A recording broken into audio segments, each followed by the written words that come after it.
This is HKB and I'm Shaz. I'm Leon, and this is the movie channel where we go to Hong Kong and beyond. So what do we have today, Shaz? We have double chuck. That's more chuck than you get with a nunchuck. Wow, that's a lot of chuck. That's a lot of chuck. We have Code of Silence and we have Good Guys Wear Black.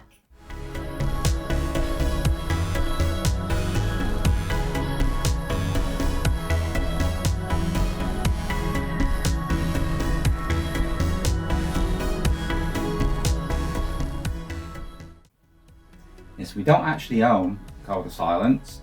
Big thank you to my big brother, Mark. He kindly put it on for us and we really enjoyed. So we thought, why not double up and do 2 times the chuck? And can the universe withstand the power of double chuck? I was just going to say, I know. Is that a bit dangerous? I can almost feel myself being roundhouse kicked out the window here. Are you out of your fucking mind? So now, great kudos to 88 Films for putting out these films. You know, there might not be, I don't know, there might not be a massive audience for these anymore. I know in VHS days, Chuck Norris was the biggest selling action star on VHS. And I personally love these films. I swing a bit more towards the 70s films, which is why we have Good Guys Wear Black. Yes. And my brother, he loves a lot of the 80s output. Yes. Hence why he bought Code of Silence. So, Good Guys Wear Black, Shaz. What did you think? I feel that you might have been a bit surprised at lack of martial arts in that one. Yeah, it was a bit more focused on the story. Yeah. But there was the one big stunt in it where Chuck attempts to jump through a car windscreen. I think the car was moving at the time as well, wasn't it?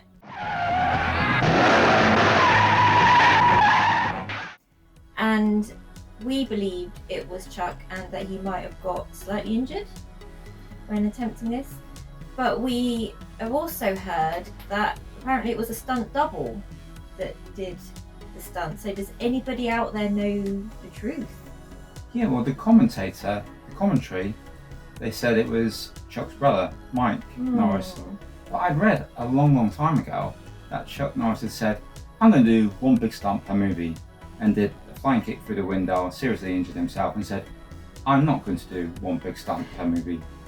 So if that's not the case, I'm a little disappointed, and I want to know if that was just rumour, myth. If anybody could help us out with that one, I'd really be pleased, because I want to know if he did it, it went wrong, and then they got his brother to do it. Take 2, job done. Not sure, but it is a great stunt, whether Chuck did it or not. Well, we did notice that on the front here, it's got the stunt in the reflection of the sunglasses. And it's interesting in that whoever is doing it, you can only see their back. So maybe that's because it wasn't Chuck. Who did you talk to at that cocktail party in Washington? Please don't ask. I'm almost certain I'll lie. In the hospital, I told myself the war was over. I lived through it now. Could be. Trying to But disguise this film is a good production, actually. And I like the seriousness of it. And I think if Chuck had followed through with more films like this, his career could have gone a different path. You know, I think there's a bit more acting in this. He's got like Anne Archer in there, who is a really good actress. And Chuck feels to me like he's okay. I'm not saying it's Oscar worthy. Don't take me for a complete idiot. But I think he's delivering. And when we do get there is one major scene of martial arts in there, but it's only brief, but it's very snappy and it stands out in the film. When it comes along, it's like, oh God, that's good. There's a contract out on me.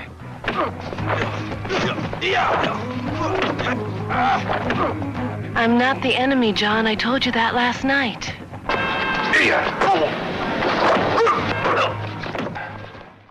You know, it's sometimes more is less. Yeah. And I really like Good Guys Wear Black. It's high recommend for me. The 88 disc is pretty good. I think there's a few extras on there. I can't remember, it's a little while since we put it in now. Yeah, we have commentary from Mike Leader, and Honor Venomer. That was where we heard about the double in.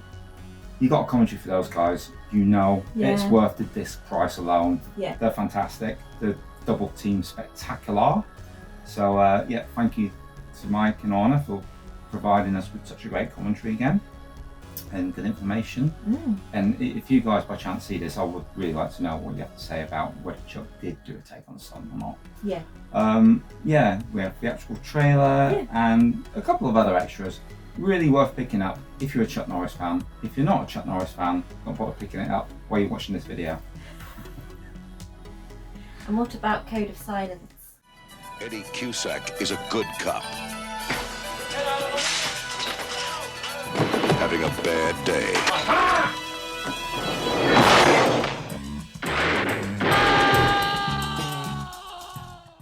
I like that. I have, in my memory banks, I believe, we didn't listen to the commentary on this one because we just watched it with my brother. Yeah. But in my memory banks, I think this film wasn't originally intended for Chuck Norris.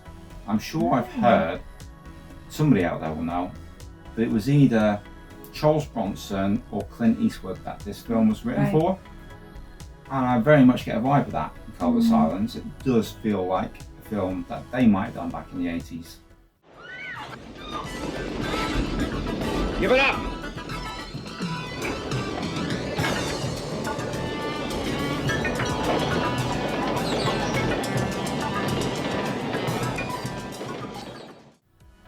We have corrupt cops. Yes. We have gangsters.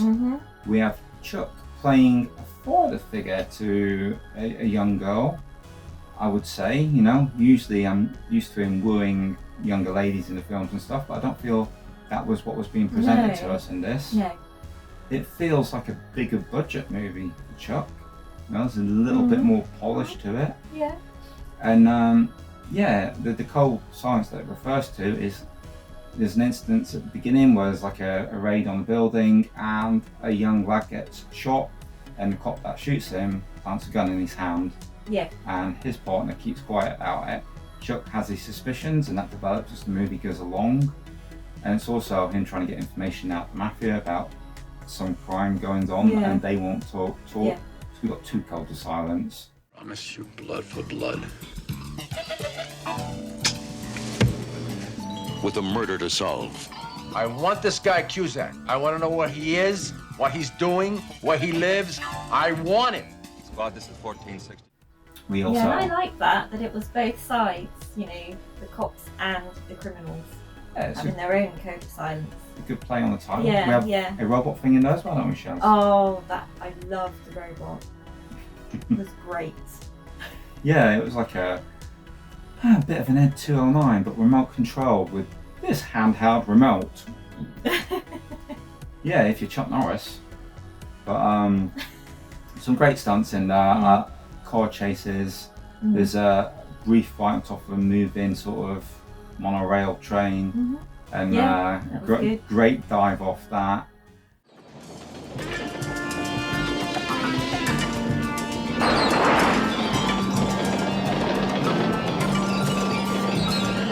Jack took off with a whole truckload of armor. There's a one-man army now.